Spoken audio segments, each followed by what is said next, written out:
Hey folks, this video is designed to help you prepare for your examination on analyzing validity, the level 1 NCEA science paper, standard number 91923. I'm going to use the sample from NZQA's website. It's a little bit different from what you'll see. You should see 4 different sources, and you'll be expected to produce or to write answers based on 2 of those sources, is my understanding. Whatever I say, though, just make sure you read the instructions carefully on the day and follow those instructions. So the sample paper I've got only goes through one source, but hopefully I'll be able to show you the approach that I take to it, and then you would be able to practice that and to do something similar in your exam. So in the sample, we were looking at the block blue light business, and that was the source of the information that is provided. I won't read through all of this. I'll just leave it on the screen so that you can pause and read it for yourselves.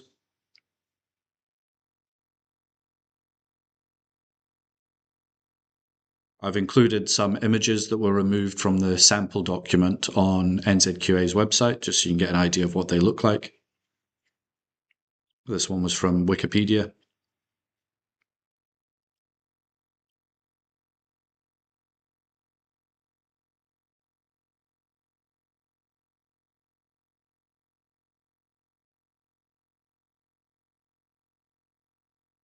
And this image, I think, was originally attributed to Elsevier 2012.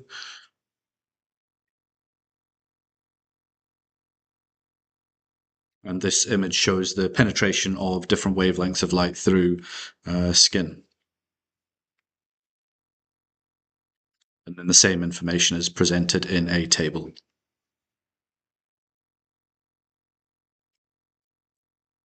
Okay, so here we see the 4 questions that you're going to have to answer. They should be the same in the paper that you'll sit for your exam. So the first question is, who published this information? And that's really easy to find in the text. It says right at the top that the information was published by Block Blue Light, which is a New Zealand business, and it was taken from their website. Why was the information published? In reading it through, I would suspect that the information was published in order to encourage sales of their product by making claims about the benefits of their products. The third question is, what are 2 claims from the information? And the fourth question is, how well are the 2 claims supported by the use of science language or science conventions in the information? So we've seen the first 2 should be really quick and easy. Just make sure you carefully read the information and put that into your own words to answer those questions. Number 3 should be quite brief. From my understanding, you'll only need to identify 1 claim per source, and you'll be doing 2 out of 4 sources in the exam. So I'll identify a whole load of claims from the information just to give you a bit of a feel for what you're trying to achieve there. And I'd recommend a highlighter in the exam on the day.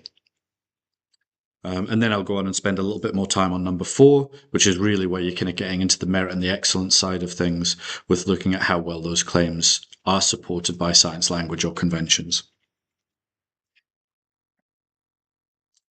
Okay, so in going back through the information, I've highlighted key parts that are the claims that I've identified, and there may be many more. Block blue light uses only specific red and near-infrared wavelengths that have been found to be the most clinically therapeutic without harmful UV rays or side effects. That's 1. Red and infrared LEDs produce non-ionizing forms of radiation. This means red and infrared light therapy devices do not pose the same risks as ultraviolet light or X-rays. Then on this second section, I've highlighted 4 separate claims. So when it comes to red light therapy, the consensus seems to be that the effective therapeutic window for light lies within wavelengths of 630 to 680 nanometers and 800 to 880 nanometers. Then red light wavelengths allow the cells of the body, especially skin cells, to produce more energy. That's a really clear claim there. The block blue light red light therapy lamps provide the maximum power of 660 nanometers red light wavelengths and 850 nanometers infrared light wavelengths to ensure you receive the maximum results possible. And finally, this ensures effective mitochondrial stimulation to increase wound healing, improve collagen production, and reduce skin inflammation. So claims there about what the product can achieve. Okay, so again, you only need one claim per source in the actual exam. I've pulled out a few there, and I've put them into my own words so that you can see those.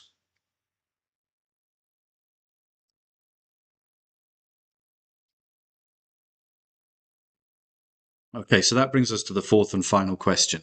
How well are the two claims supported by the use of science language or science conventions in the information? So here I've kind of trawled through the information and I've written a list. There's maybe a couple of things that I didn't include there, but you don't need to include every single one, but you want to have a good range of things.